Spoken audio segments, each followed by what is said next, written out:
మా పార్టీ ఎన్నికల మేనిఫెస్టోలో ఏదైతే చెప్పిందో దాన్ని ఒక బైబిల్గా భావించాం, ఒక ఖురాన్గా భావించాం, ఒక భగవద్గీతగా భావించాం.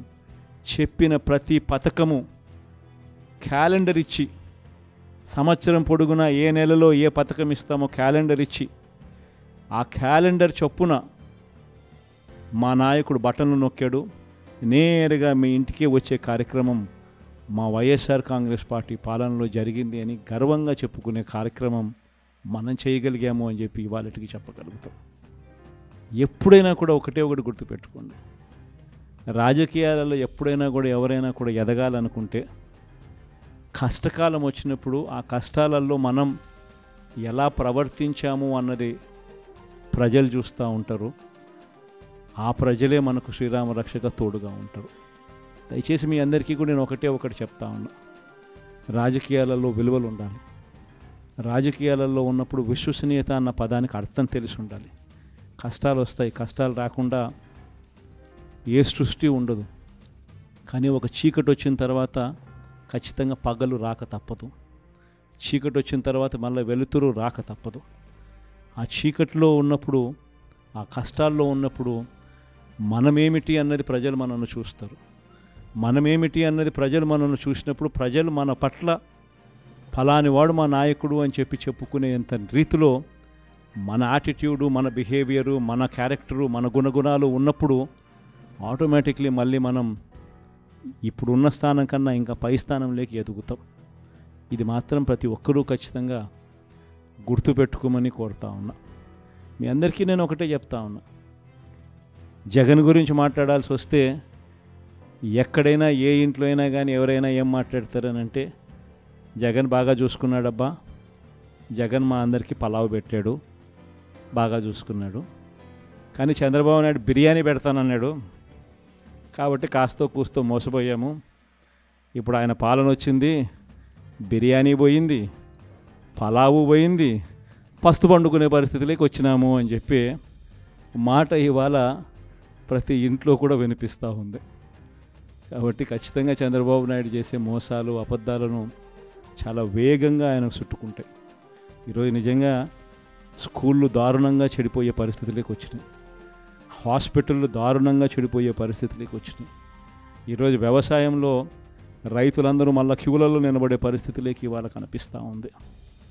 ఇవాళ మొట్టమొదటిసారిగా మనం అధికారంలో ఉన్నప్పుడు నేరుగా ఇంటి దగ్గరికి వచ్చి తలుపు తట్టి సేవలు అందించే పరిస్థితి నుంచి ఇవాళ మళ్ళీ తెలుగుదేశం నాయకుల చుట్టూ తిరగాల్సిన పరిస్థితులకి మళ్ళీ ప్రతి గ్రామంలోనూ ఈరోజు ప్రతి పేదవాడు కూడా చేయాల్సిన పరిస్థితులు మళ్ళీ ఉత్పన్నమయ్యాయి. గవర్నెన్స్ దెబ్బతినింది, లా అండ్ ఆర్డర్ దెబ్బతినింది, స్కూళ్ళు దెబ్బతిన్నాయి, హాస్పిటళ్ళు దెబ్బతిన్నాయి, వ్యవసాయం దెబ్బతినింది. పేదలకు ఏదైతే తాను చేస్తాను అని చెప్పి ఏదైతే చెప్పినాడో ఆ చెప్పిన ప్రతి మాట కూడా అబద్ధం కింద ఈరోజు రుజువు అవుతూ ఉంది. ఈ పాటికే మీ జగనే ముఖ్యమంత్రి స్థానంలో ఉండింటే ఈ పాటికే రైతు భరోసా వచ్చేసి ఉండేది. మీ జగనే ముఖ్యమంత్రిగా ఉండింటే ఈ పాటికే అమ్మఒడి వచ్చేసి ఉండేది. మీ జగనే ముఖ్యమంత్రిగా ఉండింటే ఈ పాటికి అక్క చెల్లెమ్మలకి అందరికీ 0 వడ్డీ కింద డబ్బులు కూడా వచ్చుండేటివి. మీ జగనే ముఖ్యమంత్రిగా ఉండింటే ఈ పాటికే చదువుకుంటా ఉన్న పిల్లలకు విద్యా దీవెన, వసతి దీవెన కూడా ఈ పాటికే వచ్చుండేటివి. మీ జగనే ముఖ్యమంత్రిగా ఉండింటే ఈ పాటికే మత్స్యకార భరోసా కూడా అంది ఉండేటివి. మీ జగనే ముఖ్యమంత్రిగా ఉండింటే క్యాలెండర్ ప్రకారం ఈ పాటికే ఇవన్నీ పథకాలు వచ్చి ఉండేటివి.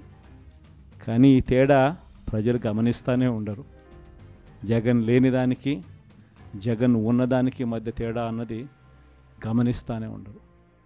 ఈ 5 సంవత్సరాల పాలనలో మనం ధైర్యంగా ఉండి మనం గట్టిగా ప్రజలకు ఇంకా మనం చేరువుగా ఉంటే చాలు, ప్రజలకు మనం తోడుగా ఉన్నట్టుగా దగ్గరగా ఉంటే చాలు. ప్రజలే చంద్రబాబు నాయుడును తెలుగుదేశం పార్టీని తిడతాబోతారు. ప్రజలే చంద్రబాబు నాయుడును తెలుగుదేశం పార్టీని నామరూపాలు లేకుండా చేసే కార్యక్రమం కూడా ఖచ్చితంగా జరుగుతుంది. మనల్ని మళ్ళీ ప్రజలే దండలు వేస్తూ మళ్ళీ మనల్ని పిలుచుకునే కార్యక్రమం కూడా ప్రజలే చేస్తారు. కాబట్టి ఖచ్చితంగా మీరు ఈ విషయాలన్నీ గుర్తుపెట్టుకోండి. ఈ ఎమ్మెల్సీ ఎలక్షన్స్లో మనం అభ్యర్థిగా ఎన్నుకునేటప్పుడు కూడా మనం బొత్స సత్యనారాయణను ఎన్నిక చేసుకున్నాం. చేసే ముందు కూడా నేను అడిగా, అందరి ఎమ్మెల్యే అభ్యర్థులని అడిగా, అందరి పోటీ చేసిన ఎంపీ అభ్యర్థులు అందరినీ కూడా పిలిపించి అందరినీ అడిగా. అధికారంలో ఉన్నప్పుడైతే మనం ఎవరి పేరు చెప్పినా కానీ చెల్లుబాటు అయిపోతుంది. కానీ ప్రతిపక్షంలో ఉన్నప్పుడు మనం ధీటైన అభ్యర్థిని మనం పెట్టలేకపోతే, ఆ పెట్టే అభ్యర్థి అన్ని రకాలుగా మోటుకునే కెపాసిటీ ఉన్న అభ్యర్థిని మనం పెట్టుకోలేకపోతే మనం నష్టపోతాము అన్నది ప్రతి అభ్యర్థి కూడా నాకు చెప్పడం జరిగింది. అంతా ఆలోచన చేసిన తర్వాత బొత్స సత్యనారాయణ అన్న పేరు యునానిమస్గా అందరం కూడా రైట్ అభ్యర్థి అని చెప్పి డిసైడ్ చేయడం జరిగింది. పార్టీ అంటే మనమంతా కలిసికట్టుగా ఒక్కటైతేనే పార్టీ అనేది మనం నడపగలుగుతాము అన్నది కూడా తెలిసి ఉండాలి. మనమంతా ఐక్యంగా కష్టపడే కార్యక్రమానికి మనమంతా అడుగులు ముందుకు వేయడానికి సిద్ధపడాలి అని మిమ్మల్ని అందరినీ కూడా కోరుతూ, బొత్స సత్యనారాయణను మంచి మెజారిటీతో గొప్పగా మన పార్టీ ప్రతిష్టను పెంపొందించే విధంగా అందరం కూడా తోడుగా ఉండి సహాయ సహకారాలు అందించాలని మిమ్మల్ని అందరినీ కూడా కోరుతా ఉన్నాను.